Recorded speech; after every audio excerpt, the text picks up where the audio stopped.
Étape numéro 2, on a ici le besoin de réaliser l'élévation du profil en long des canalisations. Donc je vais le démarrer un petit peu pour vous expliquer un petit peu comment je fais et pourquoi j'utilise aussi le profil en long dans mon cas. Conséquence, donc là ici, je pars de mon fichier initial. Donc je vais dans AutoCAD. Et j'ai commencé à tracer, il est un peu pipeau pour l'instant, un peu comme l'exemple, simplement pour vous expliquer un petit peu le fonctionnement. J'ai tracé et ce que je veux représenter en fait, c'est un plan de coupe constitué en fait des différents tronçons de canalisation. Là, en l'occurrence ici, je suis essentiellement sur la voirie, puisque de toute façon, on est sous la voirie pour les eaux usées. Dans ce cas-ci, le terrain naturel n'aura pas d'utilité. Mais ce qui est bien quand même, ce qu'il faut que vous compreniez véritablement, c'est le profil en long de la canalisation qui nous intéresse. Par conséquent, ce n'est pas celui de l'abscisse curviligne. Par contre, comme j'ai des points de passage, je vais essayer de retrouver en fait où se situent ces différents points. Pour pouvoir travailler, je vais découper l'écran en plusieurs parties, c'est plus confortable pour pouvoir travailler. Pour ça, on va aller dans Vue, et dans la partie fenêtre d'espace objet, vous avez ici configuration de la fenêtre, et vous allez pouvoir choisir le mode de découpage qui vous intéresse. Concrètement, je vais faire en 3 parties parce que j'ai 3 zones à contrôler. Ici, je vais laisser ma vue en plan. Ici, je vais tracer, reporter le profil. Alors, il est à l'échelle 1, d'accord ? Ici, vous avez, j'ai décomposé le bloc qui avait servi. J'ai le projet qui est en bleu et en vert le terrain naturel. Donc on va travailler dans cette zone-ci en l'occurrence, donc je peux déjà me positionner plus ou moins ici. Et puis ici, je vais commencer à tracer. Donc j'ai eu besoin de tracer une horizontale par rapport aux X, vous verrez à quoi ça sert après, c'est pour la cotation.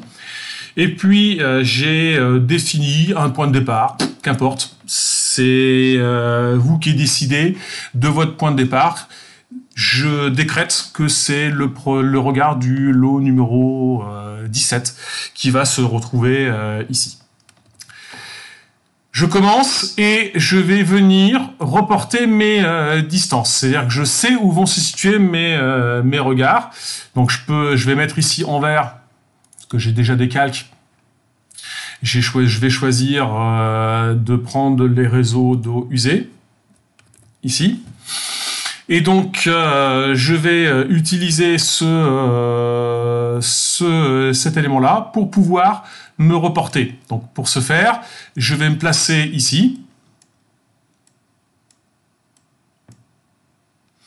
Et je vais utiliser la commande décaler pour positionner le regard suivant. Donc je vais lancer ma commande décaler.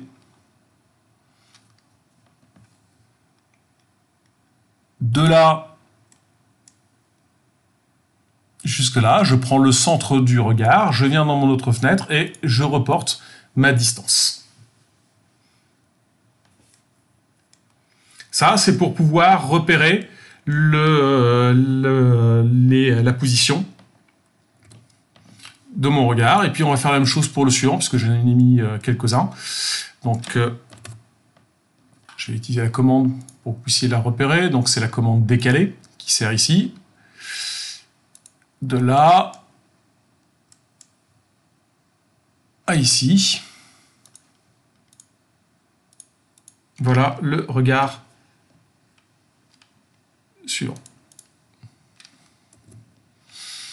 Bon, j'ai positionné mes points. Donc, premier point, deuxième point, troisième point. Maintenant, il faut que je puisse repérer le terrain naturel dessus. Donc, cette étape-là, elle est un petit peu délicate parce que j'ai besoin d'utiliser mon profil en long. Et puis, elle est un petit peu délicate ici. Sur cette partie-là, parce que vous voyez qu'on est limite avec on est sur la propriété, donc théoriquement au niveau du regard du terrain naturel globalement. Néanmoins, il faudra faire attention à la pente de 2% de votre voirie, parce qu'il faudra faire attention à ne pas être en dessous dessus. Mais déjà, je peux déjà positionner ce premier point ici, sans trop de difficultés, puisque ça correspond en fait au profil numéro 15. Donc je vais venir chercher ici le profil numéro 15. Donc le voici. Et je vais tracer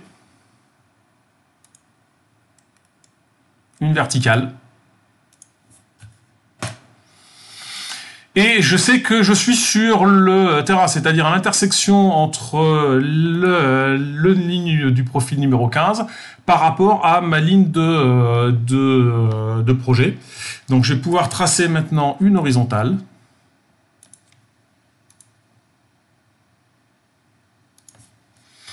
Et je sais maintenant que, alors on va peut-être changer le style pour que ce soit plus lisible.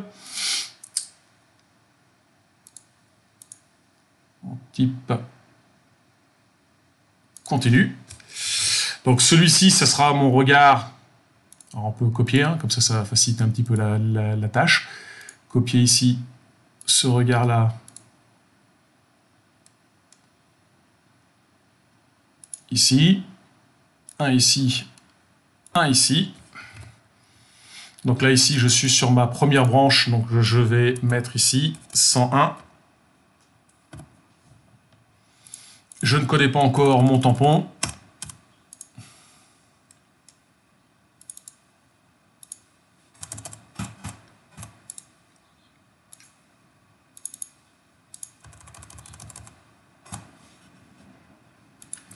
Donc là, je viens de positionner de mettre aussi mes noms. Donc je sais que ce regard-là, donc à cet endroit-ci, je suis à cette attitude qui est là. Donc à l'intersection des deux se trouve le tampon. Donc je vais carrément le dessiner. Donc je vais ajuster ici par rapport au trait que je viens de définir. Ce trait-là. Voilà, mon tampon se trouve ici, mon terrain passera par ici. D'ailleurs, en l'occurrence, c'est celui de l'ouvrage. Alors, on peut déjà dessiner aussi ce qui se passe au niveau de l'ouvrage, hein, puisque ici, à partir de mon profil en travers, hein, je suis sur un arc de cercle, donc je peux faire une petite ligne de construction qui va de là jusqu'à mon regard.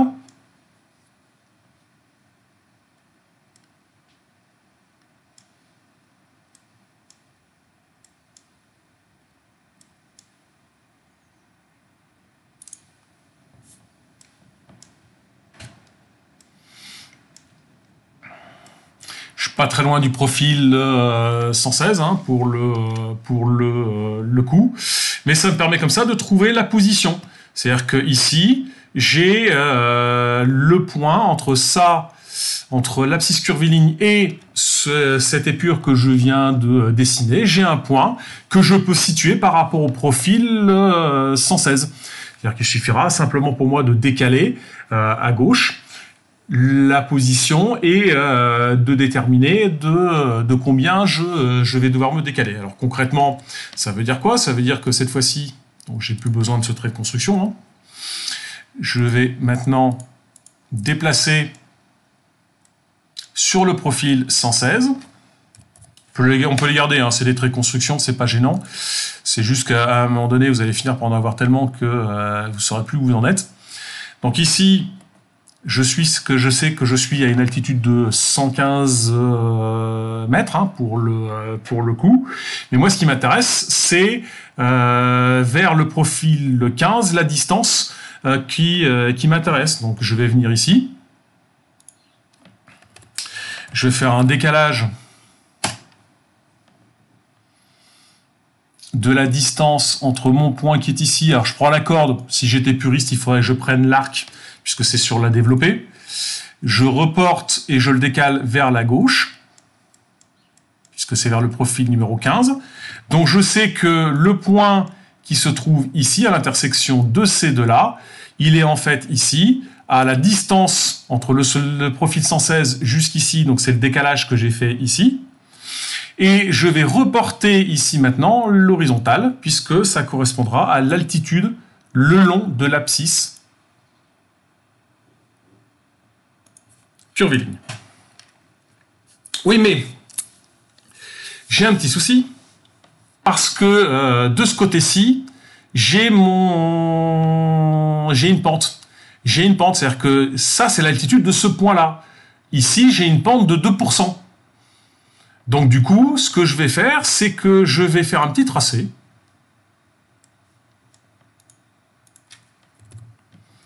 Donc c'est un tout petit tracé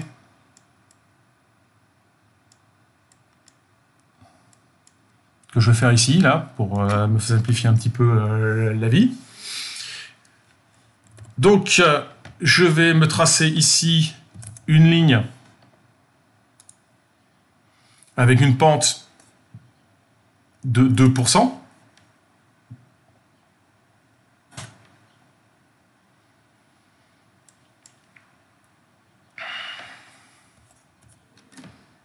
Je vais clore.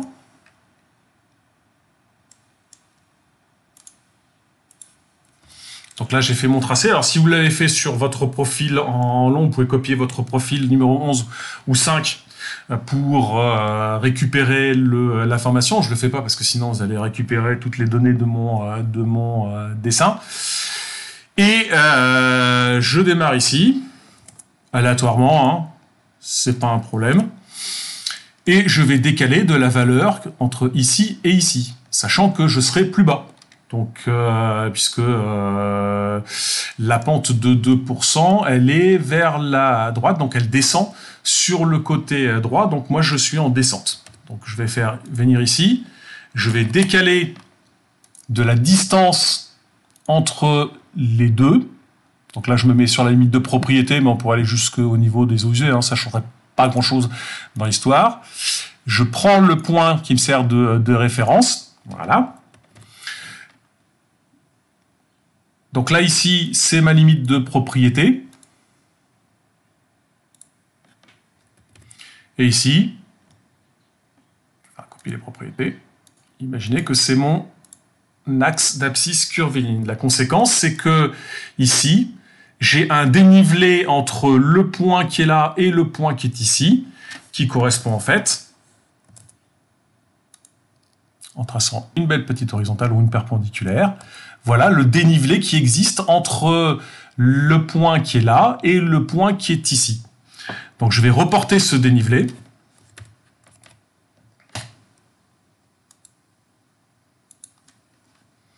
Sur mon plan, mon profil en long.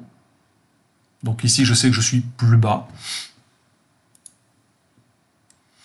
Et donc, ce qui se passe ici, c'est pas ce que je veux reporter, c'est ce qui se passe ici. Donc, je vais venir déplacer cette ligne-là. Alors, je vais la mettre dans une autre couleur, histoire de repérer un petit peu la différence. Voilà. Et donc, je vais déplacer maintenant cette ligne horizontale, où je recrée une. Hein.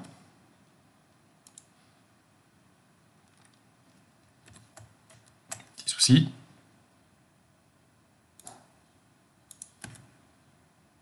Je le déplace ici à ce niveau-là, ce qui me permet comme ça maintenant de pouvoir reporter l'altitude de mon tampon. Ce serait le minimum, on va dire. Maintenant, comme on est dans le terrain naturel, on pourrait le remonter ou le descendre un petit peu selon les cas. Mais ça donne déjà une bonne définition. Je dirais que c'est plutôt le terrain naturel qui va quand on va régaler, qui va se mettre à la bonne altitude de votre tampon. Donc, comme tout à l'heure, je vais venir ajuster le morceau qui est là. Et je vais pouvoir maintenant tracer mon terrain naturel entre ces deux points. Voilà, et apparemment mon terrain remonte légèrement. Et puis on va faire la même chose sur l'autre point, donc sur celui-ci. Cette fois-ci, je vais regarder par rapport à quelle courbe, donc c'est ici. Donc, hop.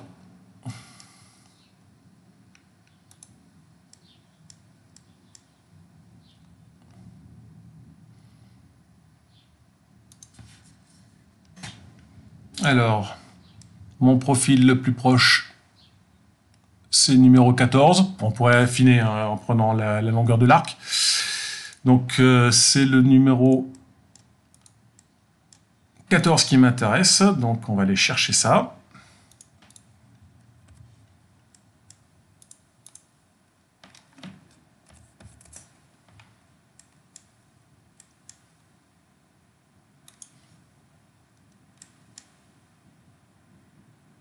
Voilà, je me suis calé sur le profil numéro 14. Je suis en amont, donc vers le profil numéro 13. Donc ici, je vais regarder la distance entre ici et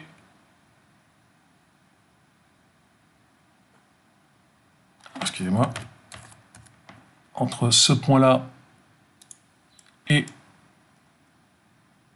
ce point-là. Je viens ici, je reporte ce décalage. Voilà.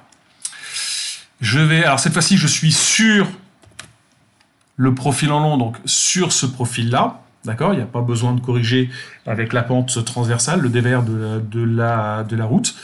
Donc je vais venir chercher, hop, mon point. Je le reporte ici sur une horizontale. Et cette fois-ci, c'est celui-ci des regards.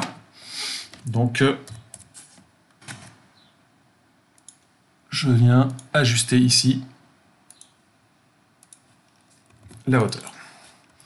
Ce qui fait que maintenant, je peux tracer le point suivant. Et on va faire ça de proche en proche pour pouvoir réaliser notre réseau. Bon, une fois qu'on aura fait notre terrain, on va pouvoir commencer à raisonner. Alors j'ai fait un petit exemple à partir de celui de tout à l'heure, avec ici en jaune mon profil de terrain. Alors ça peut être du terrain naturel, comme ça peut être le profil de la route. Je l'ai fait un petit peu bidonné, ça ressemble un petit peu à celui que vous allez faire, hein, pour être franc. Et je vais maintenant venir rajouter mes regards. La première chose que j'ai fait, c'est que j'ai décalé ici la courbe qui est ici, je l'ai décalée pour créer la courbe rouge qui est en dessous. C'est en fait la profondeur d'enfouissement minimum. La distance que vous avez entre les deux correspond à la profondeur d'enfouissement minimum. Je rappelle que dans le cas des réseaux d'assainissement, il n'existe pas de profondeur minimum à proprement parler. Le fascicule 70 vous demande simplement de vérifier que vous ne risquez pas d'écraser la canalisation. Et donc, par conséquent, en fonction de la nature de la canalisation, donc du matériau que vous utilisez, et en fonction de la profondeur et du type de granulat que vous utilisez pour les remblais, vous allez pouvoir vérifier si vous écrasez. Si c'est pas assez profond, à ce moment-là, on sera amené à mettre un berceau en béton, c'est-à-dire qu'on coulera du gros béton tout autour de la canalisation pour protéger la canalisation de l'écrasement. C'est comme ça. Maintenant, sachez quand même que la plupart des communes imposent malgré tout des profondeurs minimum d'enfouissement. Donc dans le sujet, vous avez une profondeur minimum d'enfouissement. Alors attention, c'est la hauteur au-dessus de la canalisation qui vous intéresse. Ça veut dire que votre canalisation sera en dessous. Hein, regardez ici mon petit schéma. J'ai dessiné ici à la limite. J'ai ma canalisation, la race supérieure de ma canalisation, et ici j'ai dessiné ensuite la canalisation qui est en dessous. Alors, dans la conception, c'est simple. Vous devez avoir une canalisation qui se situe entre 2% et 5% pour les eaux usées, c'est 2% minimum pour assurer l'autocurage. De préférence, hein, c'est pas, je vous l'ai dit, on peut éventuellement être inférieur, mais il y a des risques de colmatage dans ce cas-là. Et 5% maximum. Alors, du coup, à partir de la courbe qui a été tracée, donc les regards ont été repositionnés, le terrain a été tracé plus ou moins indépendamment hein, des regards. Donc il faut faire attention, hein. On a des points qui sont parfois décalés, hein, donc il faut les ajouter par la suite, avec la méthode que je vous ai expliquée précédemment. Et puis derrière, j'ai besoin de positionner. Donc la première chose que je vais faire, c'est que je vais tracer en fait ce trait-là. Donc là, en l'occurrence ici, je m'aperçois que si je démarre ici avec le pente minimum, je serai en fait ici trop haut.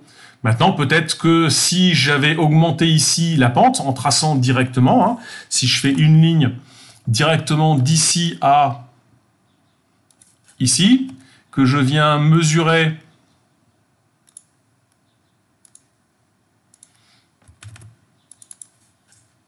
la pente, donc là j'utilise ma pente auto pour déterminer la pente de la localisation.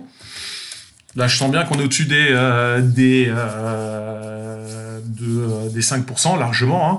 Donc je vois qu'ici j'ai un souci de pente malgré tout.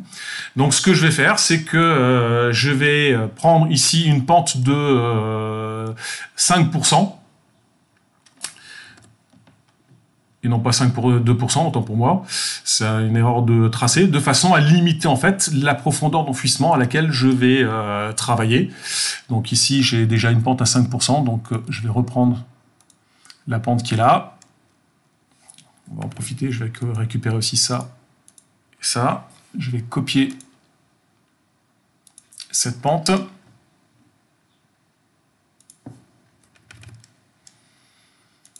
On va supprimer celle-ci. Je vais prolonger.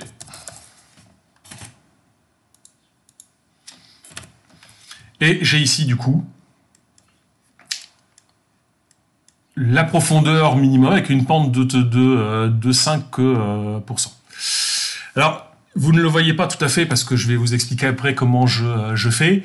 Ici, vous voyez, j'ai un tampon et un fil d'eau.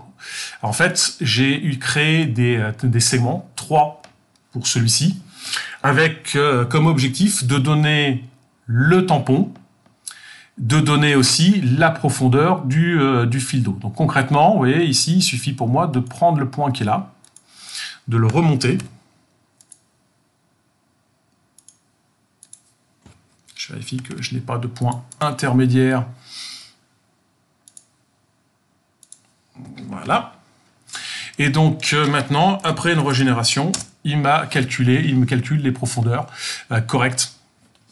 Je suis peut-être un peu profond là quand même pour le coup. Donc ça c'est fait. Je vous ai montré comment je réalisais. Maintenant, comment est-ce que j'ai réalisé ce regard un peu particulier. Là, ici, on est sur ce qu'on appelle un regard de chute, parce que de l'autre côté, j'ai une pente qui est un peu faible, donc du coup, c'est sur le regard sur lequel je vais travailler. J'ai des pentes qui sont de 5%. Quand on a des pentes de 5%, eh ben on part de la fin et on remonte, ce qui fait qu'ici, du coup, j'ai un fil d'eau d'arrivée et un fil d'eau de départ, d'où ici, deux valeurs, le fil d'eau d'arrivée et le fil d'eau de départ. Donc, comment je fais ça? Eh ben, c'est simple. Je pars d'un bout de texte que j'ai récupéré sur le plan au départ. Et puis, j'ai tracé tout en dessous une horizontale. Commencez à comprendre maintenant à quoi sert l'horizontale que j'avais tracée au démarrage. J'ai tracé une horizontale qui passe par l'origine. Ça veut dire quoi? Ça veut dire que, comme dans le profil en long, j'ai ici tous mes points qui sont à l'altitude qui correspondent par rapport à ici l'horizontale. L'idée, c'est dans un premier temps de tracer, donc là ici, de tracer un nouveau regard. Alors je me suis créé des calques pour pouvoir faire ma gestion. Et c'est pratique, vous allez voir, pour le coup, de les utiliser. Donc là, ici, je vais dessiner mon regard. Je mets cette entité-là dans le regard et je vais descendre jusque en bas. Normalement, en fait, ça s'ajuste. Hein. On va faire ça comme ça, ça sera plus pratique. Hop.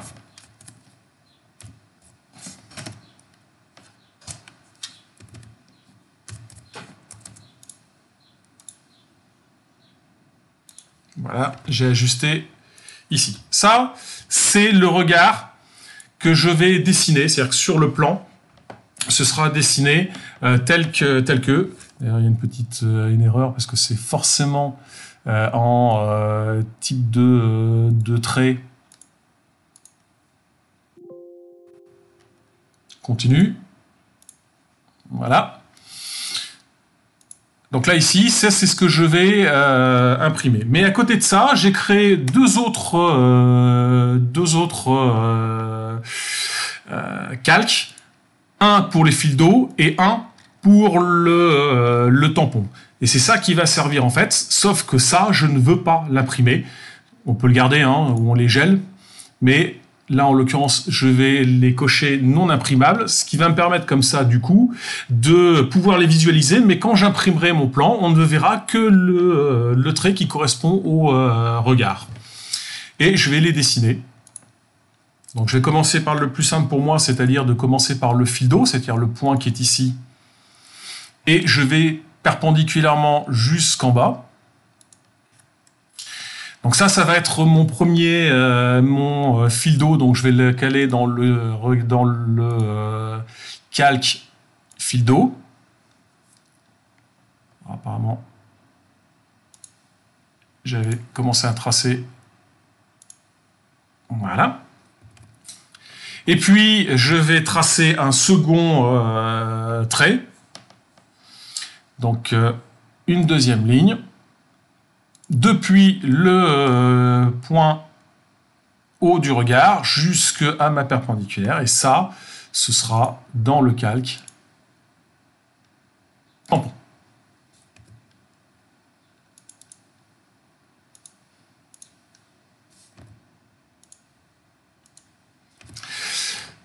Voilà qui est fait.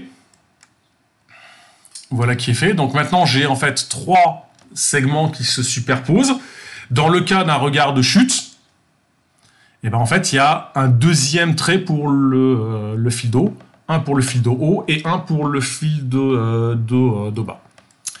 Et puis maintenant, je vais venir donner les informations directement ici, dans celui-ci. Alors, ce que je vais faire, c'est que pour pouvoir plus facilement gérer, je vais supprimer de l'affichage le regard. Je vais désactiver les fils d'eau pour l'instant, pour ne garder en fait que le segment qui correspond à mon tampon. Je viens à l'intérieur ici. Je vais venir rajouter un champ de type objet, nom de champ objet, et je sélectionne la ligne qui m'a servi à fabriquer mon tampon. En fait, c'est lui qui va me donner la longueur, puisque la longueur qui est représentée ici correspond à la valeur qui m'intéresse. Donc là, ici, je me mets en décimale, je mets une précision de 2 chiffres après la décimale, et je vais éventuellement rajouter un format supplémentaire, c'est-à-dire rajouter éventuellement NGF ou autre, mais normalement, de toute façon, ce type de cotation est systématiquement en NGF. Voilà qui est fait. On va faire la même chose avec le fil d'eau, mais cette fois-ci, on va inverser, hein, bien entendu. C'est-à-dire que, donc là, je suis obligé de fermer l'éditeur 2 secondes. On va faire une inversion, cette fois-ci, je supprime le tampon, je garde le fil d'eau. Je reviens ici, insertion d'un champ, je prends le fil d'eau, et à partir de maintenant, donc, je prends la longueur, décimale, 2 décimales après la virgule, je clique sur OK, et j'ai l'altitude. Bon, je vais un petit peu haut, parce que comme j'ai fait un truc un petit peu bidon, du coup, ça m'a un peu faussé mon dessin. Donc j'ai ici mes deux altitudes. Je vais réactiver maintenant les autres calques. Donc maintenant, si je regarde dans les propriétés en sélectionnant le tout là, ici, j'ai 3 segments. 3 lignes qui sont dans 3 calques différents. On peut en avoir 4, notamment pour les regards de chute dans cette configuration-là. Alors maintenant, on a passé du temps pour faire ça. Donc ça serait bien qu'on puisse le réutiliser facilement. Et bien on va pouvoir. On va pouvoir d'abord, je vais vous conseiller de copier l'entité qui est le texte et le mettre à côté. Alors pourquoi faire un duplicata? Parce que j'ai aussi besoin de le reporter dans le plan. C'est-à-dire que ce texte qui est ici, je vais le copier et je vais l'amener sur ma vue en plan. Comme ça, si je fais des modifications, comme ces valeurs-là sont liées au segment que j'ai dessiné, si je fais une modification, ça se modifiera automatiquement aussi dans la vue en plan. Mais pour pouvoir l'utiliser, par exemple ici, je voudrais rajouter à ce niveau-là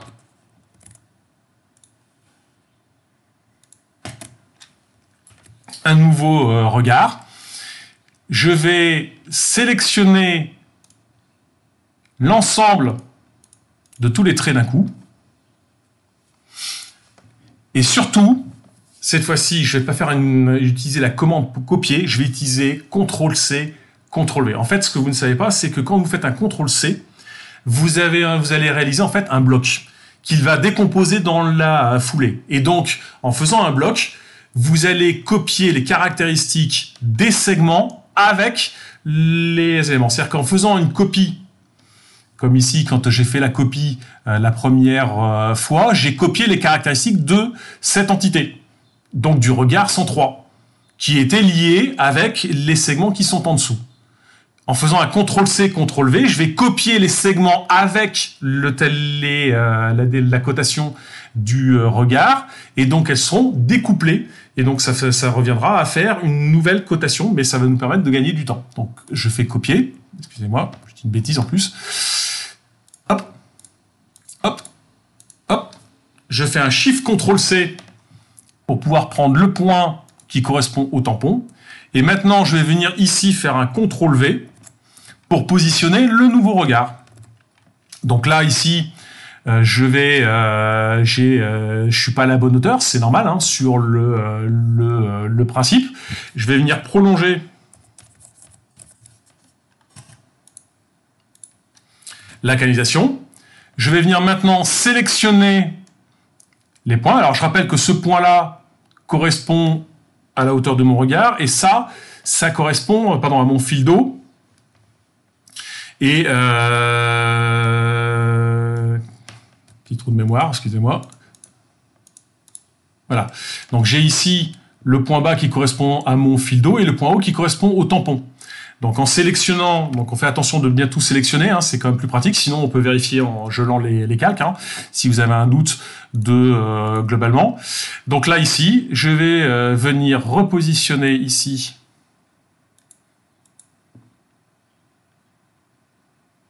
voilà, je me posais la question pourquoi j'avais un trait supplémentaire, c'est celui qui a servi au positionnement. Donc je vais venir prendre les points qui sont ici, les amener au niveau du fil d'eau, donc sur l'extrémité.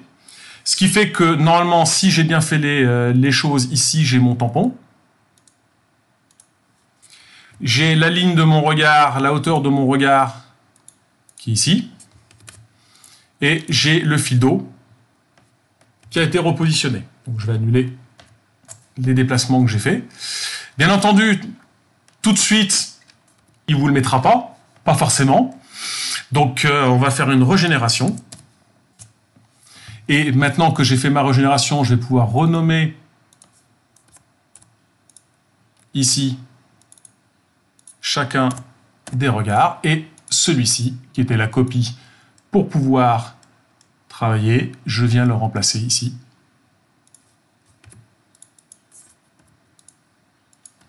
Alors ici, on va avoir une petite particularité, c'est que peut-être qu'il faudra modifier et créer un fil d'eau supplémentaire.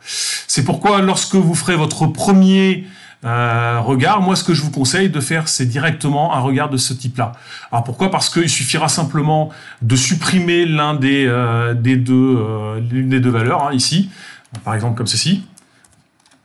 et vous aurez un regard relativement, un regard simple comme celui que je viens de créer. Mais l'avantage, c'est que il marchera pour tous les regards que vous seriez censé utiliser.